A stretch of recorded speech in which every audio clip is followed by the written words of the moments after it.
သစ္စာလေးပါးမသိသေးတဲ့ပုဂ္ဂိုလ်တွေဟာဖြစ်လျာဘဝမှာရောက်ရဘဝမှာ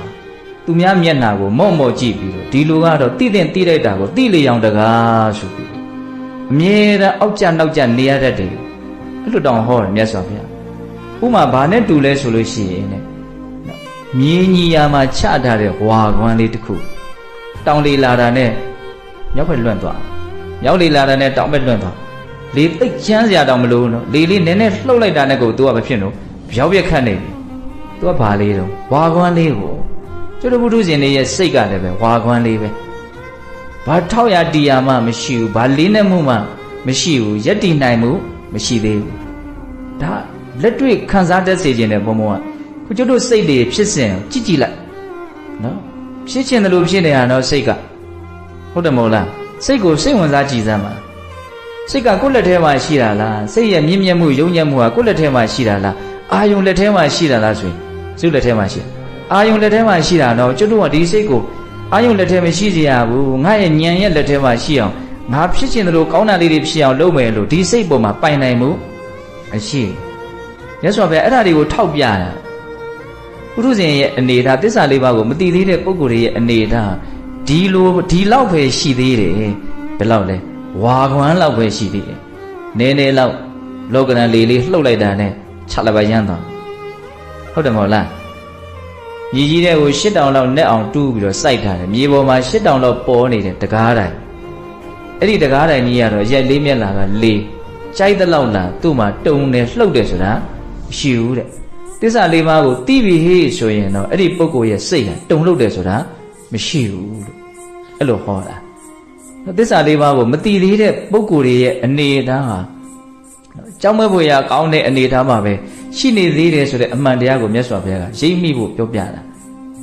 ဟုတ်လား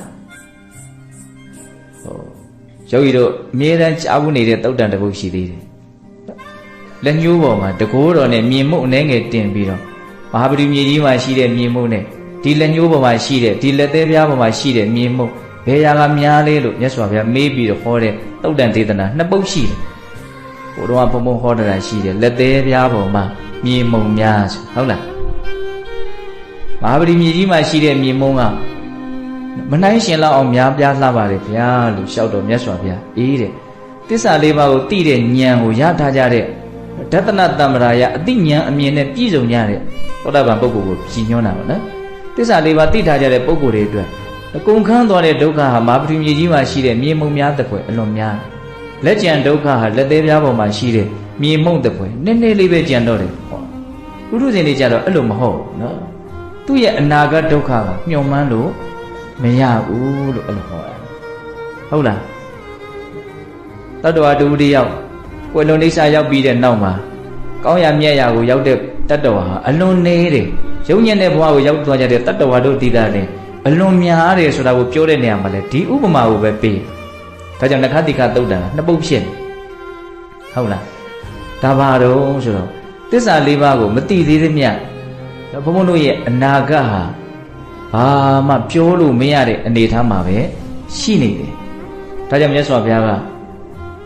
အလွန်ဆင်းရဲတဲ့တတ္တဝါကိုတွေ့လို့ရှိရင်ဒီလိုတတ္တဝါမျိုးငါဖြစ်ဘူးတယ်လို့စဉ်းစားရမယ်လို့သင်ပေးတယ်အလွန်ချမ်းသာတဲ့တတ္တဝါမျိုးကိုတွေ့ရင်လေဒီလိုတတ္တဝါမျိုးလဲငါဖြစ်ဘူးတာပဲလို့စဉ်းစားရမယ်လို့သင်ပေးတယ်ဘာဖြစ်လို့တော့သစ္စာလေးပါးမသိတဲ့အတွက်ကြောင့်ဖြတ်တန်းခဲ့ရတဲ့ဘဝတန်တရားဟာရှည်လျားခဲ့လှပြီအနာဂတ်လည်းဘယ်လောက်ထိရှည်လျားဦးမယ်ဆိုတာအခန့်မှန်းနိုင်ဘူးပေါ့ဒါကြောင့်မြတ်စွာဘုရားကဒီလိုမျိုးဘဝနဲ့ပတ်သက်ပြီးတော့အမြင်မှန်နေနဲ့ကိုယ့်ရဲ့စိတ်ကိုတက်မှတ်ပေးဖို့အတွက်မြတ်စွာဘုရားသင်ပေးတာ